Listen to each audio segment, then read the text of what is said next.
Қазір осы жаңағы көлік туралы ақпарат айтқан кезде ауыз-аузынан шықпайтын адам көп ақ. Бір машина туралы айтсайшы, елдің бәрі бір керемет бір деген алып береді. Сол көліктің енді білгір электрик іздеңізші, соны жөндеп береді. Емге таппайсыз. А тапсаңыз удай қымбат. Елдің бәрі журналист, елдің бәрі режиссер болады. Ойында жоқ бірінің Салтыков пен Толстой, я тілмәши адвокат болсам деген бәрін дойды деген сияқты. Елдің бәрі бір көрінетін нәрсе. Журналист, режиссер, әнші, сахнада. Елдің бәрі сахнаға ұмтыламыз. А сауатты свет қоятын адам 1,5 ғана. Бір концерттің жарығын қоюға бірнеше миллион сұрайды. Бірнеше миллион теңге сұрайды. Дұрыс соныкі.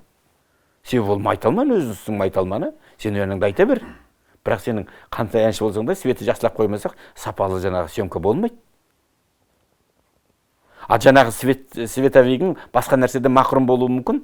Бірақ бір саланы ол терең білет, терең меңгерген, кетігін табу деген осы шығар дәуде болса. Абайдың өзі айтады ғой енді, өкінішті көп өмір кеткен өтіп, өткіздік.